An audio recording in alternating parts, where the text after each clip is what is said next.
Heworth Group is a distinguished integrated property investment house with a track record in delivering all aspects of the property development lifecycle. Heworth has successfully delivered close to $1 billion of investment in Australia in the past 6 years.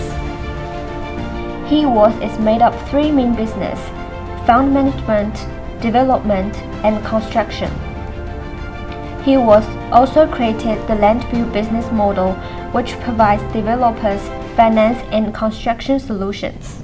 Today, we are very pleased to have the development manager of Heworth Group, Christopher Walsh, to discuss the Australian real estate market and property investment trends.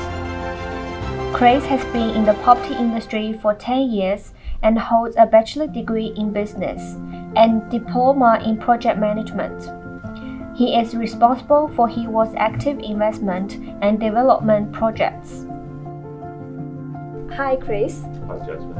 In recent years, there has been a tendency that Chinese investors would prefer to invest in the overseas market.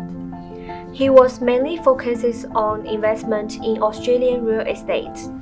How is the local economy currently performing and impacting real estate? Heworth specialises mostly in Sydney real estate at present. Australia's economy is strong and still very attractive to overseas investors. While the residential sector has softened in the major cities over the last 12 months and will likely continue to do so until early 2020, commercial real estate has performed very well. Fortunately, Australian real estate cycles vary for each sector and are mostly out of sync. And so when one sector can be doing well and seeing good growth, another sector can be contracting. That's why we invest in multiple sectors and own businesses that complement each other effectively, that sit in different industries. Heworth's business model is quite unique compared to other fund management and construction companies in the market. Perhaps could you please give us a better understanding of what land build is actually working? We're essentially providing a risk management service. Think of land build as a project partner who makes up for any equity shortfall from the developer's side and then also completes the construction phase on their behalf. Both lender and developer find this model so appealing because it de-risks what is traditionally one of the riskiest stages of the project, the construction phase, where costs can blow out and cash flow issues can ultimately stop or stall a project. You just mentioned risk management before.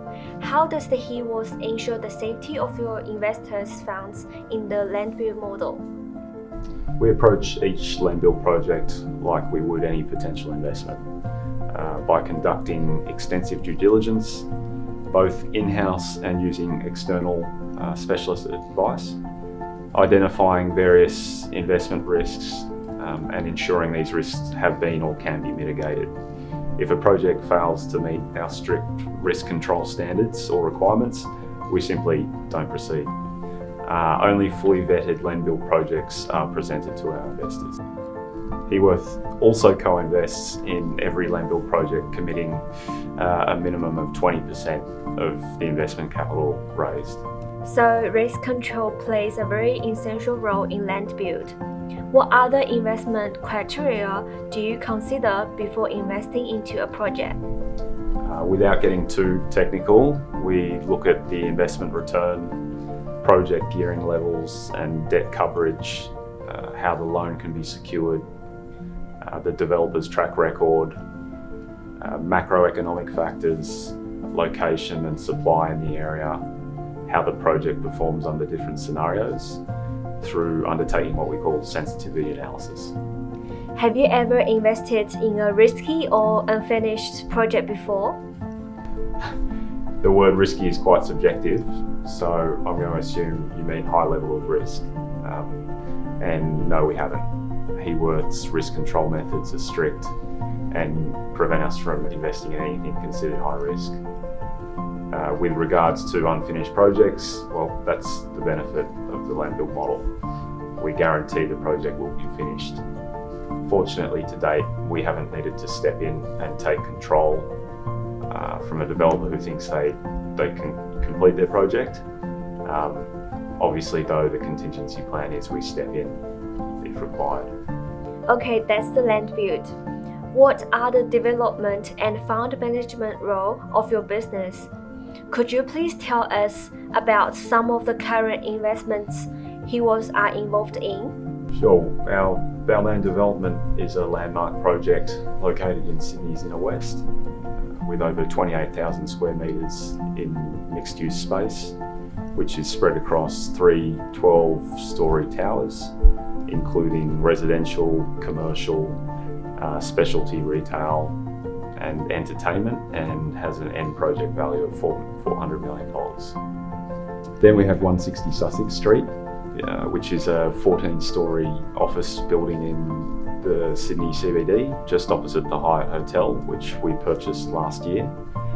Our investment strategy focuses on asset improvements and leveraging strong capital growth in the office market during our investment term, and we're forecasting a return of in excess of 100% over 5 years. There was a big shift in Australia real estate market this year. How has this impacted you? Yes, the residential sector took quite a hit. The economists have been predicting that for the last few years. There was a minor correction required. We are well placed at the moment though, with all of our current residential projects being 100% pre-sold or in the early planning stages, not due to come to market until the next cycle begins. Do you think it's a good time to invest now? Definitely. We see this year and next as a great investment opportunity.